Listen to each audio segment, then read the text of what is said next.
Hello everyone, I am Hira Irshad and I welcome you all in this new episode of Getting Peshawar Started. Today we have two entrepreneurs who have taken up a challenge. They have worked on a cultural product from Peshawar. They're the founders of Bera. We would get introductions and further details about the startup from them. So we have Jahangir and we have Rashid. Jahangir, please tell us a little about yourself. Thank you so much, Hira, for this special episode you are making here in NIC. मेरा नाम जहांगीर है और मैंने पेशावर से ही इस business का start किया था इन 2015 एंड द आइडिया वाज कि जो पेशावर का बल्कि केपी का जो भी ट्रेडिशनल प्रोडक्ट है उसको हाई एंड क्वालिटी में सामने लेके आएँ. So we started working on it in back in 2015 और उसके ऊपर हम लोग रिसर्च कर रहे थे और उसके प्रोडक्ट के ऊपर, उसकी वैल्यू चेन के ऊपर एंड उसके जो आर्टिजन्स हैं उन सब के ऊपर.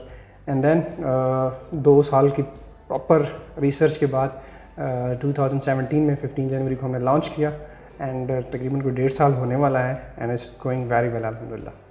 राशिद, आप बताएं प्लीज़. मेरा पूरा नाम मियाँ राशिद नाम खटक है एंड बेसिकली मैंने अपना I am a computer science graduate, लेकिन अपनी कल्चर के साथ और अपनी इन जो हमारी जो ये हमारे बाप दादा के ज़माने से जो हमारे पास जो इंडिजिनस प्रोडक्ट्स हैं जो यहाँ पे हमारे लोकली बनती हैं उनके साथ मेरी एक स्पेशल अटैचमेंट है and that led me to start the brand Bera. I am also the co founder as well. इसके अंदर जो नॉर्मली जो ब्रांड बेरा है that stands for the traditional products of all of Pakistan. It's not just about KP, it's basically about all the products, indigenous products of Pakistan. क्योंकि हमारा ये belief है कि हमारी प्रोडक्ट्स जो हैं ये एक इंटरनेशनल फैशन ट्रेंड बन सकती हैं. अच्छा, so Rashid and Jahangir, how did you guys form this beautiful duo? Where did you meet? Were you related? Were you friends? How did this happen? अच्छा ना तो हम फ्रेंड्स थे और ना ही हम आपस में रिलेटेड हैं. Back in 2012, when I was working as an IT expert, I was basically practicing freelancing. उस टाइम पर मैं freelancing करता था और मैं जो था तो जिस जगह पे मैं काम कर रहा था उसके पास ही दूसरे ऑफिस में जहांगीर भी वहीं पे काम करता था. Jahangir was working as a marketing professional and I was working as a development professional. So वो एक नेचुरल सा हम दोनों के दरमियान में एक बॉन्ड सा बनता चला गया क्योंकि मैं चीज़ें बना रहा था और उसको मुझे बेचना था. जहांगीर जो था उसको एक ऐसे बंदे की ज़रूरत थी जो ये चीज़ें बनाता हो ताकि जिसको वो बेच सके. तो ये चीज़ मतलब हम दोनों के दरमियान में जो इनिशियली जो सबसे पहला रिलेशनशिप बना था. फिर दूसरी चीज़ जिसने हम दोनों को बहुत ज़्यादा इंकरेज किया to become partners was the complementary nature of both of us. मुझे जो है ज़्यादातर चीज़ें पसंद हैं जो कि मैं टेबल के ऊपर मतलब table doing the things on the table, ठीक है. जबकि जहांगीर को चीज़ें जो पसंद है वो उसको चाहता है कि यार ये जो प्लान बना हुआ है, जो एग्जीक्यूशन हम लोग करना चाह रहे हैं, जो ऑपरेशन डिज़ाइन हुआ है, ये रियल वर्ल्ड में ये कैसा लगेगा. तो मतलब एक कॉम्प्लीमेंट्री सा एक बड़ा ज़बरदस्त किस्म का एक डीओ है. हम दोनों के साथ तो नेचुरली ऐसा हुआ है, लेकिन मैं मतलब सजेस्ट ही करूँगा लोगों को जो ये मतलब पार्टनरशिप्स क्रिएट करते हैं कि वो इस चीज़ का बहुत ज़्यादा ख्याल रखें कि वो जो चीज़ें उनके पास नहीं हैं वो चीज़ें अपनी टीम के अंदर लेके आएँ, rather than becoming partners with a like-minded person or being a like person. ठीक है. तो वो चीज़ जो है वो किसी भी स्टार्टअप के लिए किसी भी लेवल पे वो ख़तरनाक साबित हो सकती है because you will be lacking too much of things. मतलब लाइक माइंडेड पीपल जो होते हैं वो नॉर्मली कंसिडर किए जाते हैं कि ये अच्छे पार्टनर होंगे, लेकिन हम दोनों के दरमियान में ऐसा कोई वो नहीं है. हम दोनों बिल्कुल लाइक माइंडेड नहीं है. ये चीज़ें जो है इसको फास्ट पेस में अच्छी लगती है, मुझे चीज़ें स्लो पेस में अच्छी लगती हैं. लेकिन this is the beauty of it कि हम दोनों को कॉम्प्लीमेंट्री चीज़ें इकट्ठी करते हैं और फिर उसको एक प्लान के अंदर फिक्स करके जब एग्जीक्यूट करते हैं तो अल्हम्दुलिल्लाह we get good results, really good. So what I get to know from your conversation is that the personality traits are very different.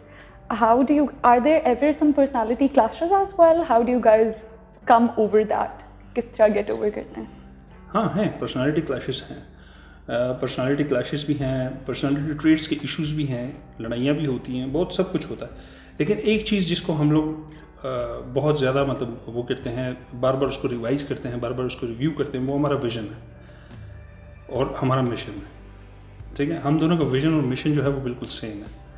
ठीक है. तो हम जब उस चीज़ को जब अकाउंट में लेते हैं ना तो वो चीज़ पर बैलेंस कर देती है हमारे इन एफर्ट्स को, हमारी इन डिफरेंसेस को, इन नेगेटिविटीज़ को, इन पॉजिटिविटीज़ को, सब चीज़ों को वो बैलेंस कर देती है। बेरा जो है वो स्टार्ट कैसे हुआ? How did you guys come up with the idea that we need to do a startup, or did you even think कि startup करना है? What was the motivation, inspiration क्या थी उस वक्त जब when you guys were starting? Rashid और मैं, हम दोनों बैठे और हम लोगों ने कहा कि हमें अपना क्या करना चाहिए, क्या ऐसी चीज़ होनी चाहिए जिसके ऊपर हम लोग काम कर सकें। So we came up with the idea कि हमें अपने ट्रेडिशनल प्रोडक्ट्स जो हैं उनको हाई एंड क्वालिटी में जो है वो सामने लेके आना चाहिए, जो कि अभी तक नहीं है। So we started, first product जो हमारा था वो पेशावरी चप्पल था। आगे बहुत सारी चीज़ें इंशाल्लाह पाइपलाइन में हैं, हम लोग वो लेके आ रहे हैं। सो हम लोग इस आइडिया के साथ आए कि यार हमें ट्रेडिशनल प्रोडक्ट्स पे काम करना चाहिए और ट्रेडिशनल चीज़ों को जो है हाई एंड क्वालिटी में सामने लेके आना चाहिए। तो ये हमारा आइडिया था। हम उसके ऊपर फिर हमने कुछ रिसर्च की कि यार ये अभी तक क्यों नहीं आए, जबकि ये बहुत एक हिस्ट्री है इसकी, बहुत लंबा चौड़ा अरसा है इसके ऊपर लोग काम कर रहे हैं, बट अभी तक इस क्वालिटी में, जिस क्वालिटी में हम लोग लेके आए, ये क्यों नहीं था, ये क्यों नहीं। तो वहाँ पे दोनों साइड से इशू थी। जो प्रोडक्शन साइड्स थी वहाँ पे भी अलग किस्म के इश्यूज थे, जो कस्टमर साइड थे वहाँ पे अलग किस्म के इशू थे। सो हमने उन दोनों को उठाया, टेबल पे रखा और उनके लिए एक सोल्यूशन बनाया, और उस सोल्यूशन को हम लोग लेके आए और उस सोल्यूशन के बेस पे हम लोगों ने अपना ये ब्रांड खड़ा किया। Right now you're doing Peshawari chappal, Yes. but that has always been there for a very long time, rather बड़ी पुरानी craftsmanship है. What is innovative in your startup? अच्छा, ये एक चूँकि हमारी प्राइसेस जो हैं वो आम मार्केट से ऑलमोस्ट डबल हैं, तो बहुत से लोगों का यही क्वेश्चन होता है कि इसमें यूनिकनेस क्या है। When we were doing the research, तो रिसर्च में हमें यही पता चला था कि जो अभी तक करंट पेशावरी चप्पल है, lots of people want to wear, but वो नहीं पहनते। द रीज़न कि वो कंफर्टेबल नहीं होती, उसका डिज़ाइन जो है वो एलिगेंट डिज़ाइन नहीं होता, उसकी जो मटेरियल्स हैं वो क्वालिटी मटेरियल नहीं होता। तो हमारा इन 3 कॉमन जो क्वेश्चन से, जो क्यूरीज थी लोगों की, उसको हमने रिजॉल्व किया। एक्स्ट्रा कंफर्टेबल शू है हमारा, उसका सोल जो है वो मेडिकेटेड सोल बना हुआ है। उसके अंदर हम लोगों ने स्टील स्टेप इंट्रोड्यूस किए for the sake of spikes, जिस तरह एक स्पोर्ट्स शू में होते हैं जो कि वो एक्स्ट्रा कंफर्टेबल होता है, तो इसी तरह हमारा शू जो है वो एक्स्ट्रा कंफर्टेबल है। डिज़ाइन जो है वो हम लोगों ने कोई नए डिज़ाइन नहीं बनाए, जो मौजूदा जो डिज़ाइन थे मार्केट में और जो उससे पहले जो ट्रेडिशनल डिज़ाइन थे, उन डिज़ाइन को उठाया और उसकी जो फिनिशिंग थी वो एक्जिक्यूटिव फिनिशिंग बनाई और उसको साफ़ सुथरा एक बहुत एलिगेंट प्रोडक्ट बना के सामने लेके। थर्ड, जो उसका मटेरियल था, उसके जो मटेरियल्स थे वो हम लोगों ने जो इंटरनेशनल मटेरियल जितने भी हमें बाहर से मिलते थे वो हमने इंपोर्ट किए, और पाकिस्तान में जो भी मिलते थे वो हमने ए ग्रेड के जो मटेरियल्स हैं वो सारे यूज़ किए। So that's why we are bit unique, and हमारी प्राइसेस इस वजह से हैं हाई हैं कि हमारे लेवल का प्रोडक्ट पहले मार्केट में था नहीं, तो इसलिए लोगों को थोड़ा सा वो एक्सपेंसिव लगता है। राइट, इकोनॉमी हमारी सारी डिजिटाइज हो रही है and people are moving towards technology. Startups भी कहते हैं कि हम टेक्नोलॉजी यूज़ करेंगे because that's easier to scale. How are you guys using technology in your startup? जी हीरा, हम लोग बेसिकली NIC आए ही इसीलिए हैं कि हम अपने स्टार्टअप के अंदर टेक्नोलॉजी को यूज़ करें, क्योंकि आजकल जो ट्रेंड है वो सारा टेक्नोलॉजी का है और हम लोगों का मेजर फोकस ई-कॉमर्स पे है। तो ई-कॉमर्स के लिए हम लोग प्रॉपर जो टेक्नोलॉजी है उसको इंटीग्रेट करना चाह रहे हैं। इसी तरह हम लोग बैंक्स के साथ लगे हुए हैं कि हमें पेमेंट गेटवेज जो हैं वो मिल जाएँ और हम पेमेंट गेटवेज को डिजिटल करेंसी जो है वो एक्सेप्ट कर सकें। और उसके अलावा हमें स्केल अप करने के लिए भी टेक्नोलॉजी को यूज़ करना है कि हम पूरी दुनिया को किस तरह हम बेचें। We can make our physical stores in Pakistan, but we cannot make in around the globe. So उसके लिए हमें एक टेक्नोलॉजी की हेल्प लेनी है और टेक्नोलॉजी के लिए हम ई-कॉमर्स प्लेटफॉर्म्स हमारे पास अवेलेबल हैं। So we are definitely integrating technology in our startups. अच्छा, बेरा को कितना टाइम हो गया है? And I want to know that the startup जो अभी करंटली है, how many people do you have on the team and how do you produce the product? कौन लोग बना रहे हैं, उनके बारे में थोड़ा सा बताएं। जो लोग इसमें स्टार्ट में इन्वॉल्व थे, ऑब्वियसली टीम उससे काफ़ी ज़्यादा चेंज हो चुकी है, बड़ी हो चुकी है टीम। इनिशिएट हम दोनों ने किया था, लेकिन अभी हम लोगों के साथ प्रोडक्शन में तकरीबन 14-15 बंदे काम कर रहे हैं। उसके अलावा मैनेजमेंट के अंदर 7-8 बंदे काम कर रहे हैं। उसके अलावा हमारे पास कुछ मेंटोर्स हैं जो कि जिनमें से कुछ एक्टिवली हमारे साथ काम कर रहे हैं, कुछ एक्टिवली काम नहीं कर रहे हैं। इन्वेस्टर्स हैं जो कि हमारे साथ एक्टिवली काम कर रहे हैं और काम नहीं कर रहे। बट द थिंग इज़, जो इस सारा चीज़ को मैं जब देखता हूँ, मतलब जो मैं इस एफर्ट को मैं देखता हूँ, तो ये जब आप वही वाली बात है कि जब आप खुलूस नीयत से जब सब कुछ कर रहे होते हैं, जब पूरे मतलब सच्चे दिल के साथ आप लोग एफर्ट कर रहे होते हैं, तो आपके साथ जो लोग कनेक्ट हो रहे होते हैं वो भी बिल्कुल सेम वही जज्बात, वही इमोशंस जो हैं आपके साथ शेयर कर रहे होते हैं आपकी एफर्ट्स के बारे में। हमारी जो आर्टिजन्स की जो टीम थी, नॉर्मली जब आप आर्टिजन्स के साथ काम करते हैं तो वो एक शेयर्ड विजन के साथ आपके साथ काम नहीं कर सकते। उनकी प्रायोरिटीज़ डिफरेंट होती हैं, उनकी मैथडोलॉजीज़ डिफरेंट होती हैं, उनका मार्केट का कॉन्सेप्ट डिफरेंट होता है। वो सारी चीज़ें उनको बताना ये वाकई में बहुत मुश्किल काम है। ये मैं मानता हूँ, ये आप किसी भी मतलब एंटरप्रेन्योर या जो भी स्टार्टअप आपके सामने आएगा उसको ये एक बड़ा मेजर इशू उसके सामने आएगा कि यार उसका जो वर्कर है वो उसके इस विजन को और उसके इस मिशन को नहीं समझ पा रहा। उनको ये चीज़ें कम्युनिकेट करना ये काफ़ी मुश्किल हमें लगा था, मतलब हुआ था, हमें बहुत मुश्किल हुई थी। लेकिन उसका हम लोगों ने फिर जब उसको बाद में जब हम अब इसको एनालाइज करते हैं तो वो ये है कि you have to share the results with them. You have to, आपको अपना जो आउटपुट आपके सामने आ रहा है आपने वो उनके साथ शेयर करना है, दैट इज़ अ मस्ट। क्योंकि जब वो आप उनके साथ शेयर करते हैं तो उनको तब वहाँ से एंथुजियाज्म मिलता है कि अच्छा यार मेरा काम अप्रिशिएट हो रहा है। दूसरी चीज़ जो आपने करनी है वो ये है कि बिल्कुल ग्रास रूट लेवल पर आपने उनकी एफर्ट्स को हर प्लेटफॉर्म पर और हर जगह पर, हर वेन्यू पे और हर इवेंट पे आपने उसको एक्नॉलेज करना है। I really do that. मैं मतलब अब उन लोगों, मैं ये समझता हूँ कि मतलब मैं क्या कि मेरी पूरी मैनेजमेंट की जितनी भी टीम है वो ये समझती है कि हम लोग आर्टिजन्स के बगैर इस स्टेज पर नहीं पहुँच सकते थे। वैल्यूज़ क्या है जो फॉलो करते हैं आप लोग बेरा में?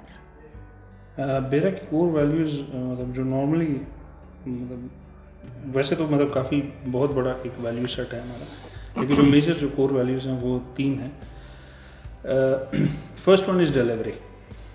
सो what we promise to deliver only the stuff that you have chosen. ठीक है, हम उस चीज़ से ना 1% नीचे जाएंगे ना 1% ऊपर जाएंगे। आपने जो चीज़ खरीदी है या आपने जो चीज़ अपने लिए पसंद की है आपको एग्जैक्टली वही चीज़ मिलेगी। मैं आपको इसकी एग्जांपल इस तरह देता हूँ, हम लोग जब अपनी इमेजिंग करते हैं तो अब हमारी प्रोडक्ट की जो इमेजेस होती हैं दे हैव टू बी, मतलब वो एक बहुत रिगरस प्रोसेस से गुजरती हैं कि कस्टमर को उसकी स्क्रीन के ऊपर एग्जैक्टली वही चीज़ नज़र आनी चाहिए जो चीज़ वो बाद में रिसीव करेगा। There is a time gap between me and my customer. ठीक है, तो essentially he is purchasing the images, he is not actually purchasing the products. तो ये एक चीज़ थी जो इसको हम लोगों ने अपनी कोर में रखा कि भाई हमने डिलीवर जो चीज़ करनी है ना वो वही चीज़ होनी चाहिए जिस चीज़ की इमेज उसने सेलेक्ट की है। दूसरी चीज़ जो है दैट इज़ अफेक्ट। जो अफेक्ट है, मेरा कस्टमर मेरी प्रोडक्ट जब भी खरीदेगा, ठीक है, उसकी ज़िंदगी में एक पॉजिटिव अफेक्ट आएगा। He will be more comfortable, he will be more distinguished, he will be more relaxed. ठीक है, अगर मेरी प्रोडक्ट लेकर उसकी ज़िंदगी में कोई इफेक्ट प्रोड्यूस नहीं होता तो 2 प्रॉब्लम्स हो सकती हैं। मेरे कस्टमर को वो प्रोडक्ट नहीं चाहिए या मेरे कस्टमर के लिए ये प्रोडक्ट नहीं है। ठीक है, तो ये एक दूसरा एक वो था। तीसरी चीज़ जो थी वो है परफॉर्मेंस। हमारा प्रोडक्ट जो है वो उसी जॉनरे के अंदर अपने लेवल पर हर किस्म की उसी मतलब वही प्रोडक्ट अगर वो उसी जॉनरी के अंदर वो किसी और से परचेज करे तो हमारा प्रोडक्ट उसे आउट परफॉर्म कर दे। ठीक है, either it's in its looks, either it's in its quality, चाहे वो उसकी फिटिंग में है, चाहे वो उसकी साइजिंग में है, चाहे वो कलर कम्बिनेशन में है, चाहे वो उसकी पैकेजिंग में है, चाहे वो कस्टमर सर्विसेज में है, जिस किस्म की भी है। परफॉर्मेंस जो है हम उसको हर जगह पे हर लेवल पे उसको कोशिश करेंगे कि हम दूसरी प्रोडक्ट्स को बीट कर लें उसी स्पेसिफिक जॉनर के अंदर। I want you to also share for anybody जो कि इस वीडियो देखने के बाद बहुत एक्साइट हो गया and wants to do his own startup now or her own startup now, what do you want to suggest? क्या एक्सपेक्ट करना चाहिए स्टार्टअप लाइफ से? Entrepreneurship is basically not about doing things, it's about spending the life in a certain way.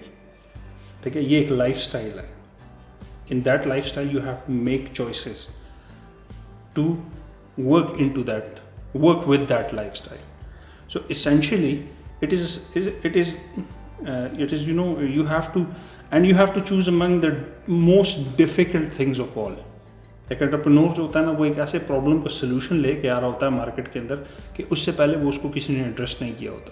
So that means he has no history, that means he has no experience, that means he has no money, that means he has no team, that means मतलब वो बिल्कुल ऐसा होता है ना कि जिसमें वो जिसका न्यू बॉर्न बेबी नहीं होता जो फर्स्ट टाइम इस दुनिया में आता है. So and entrepreneur is just like that. He is a person of choices who makes choices for the new things, for the new.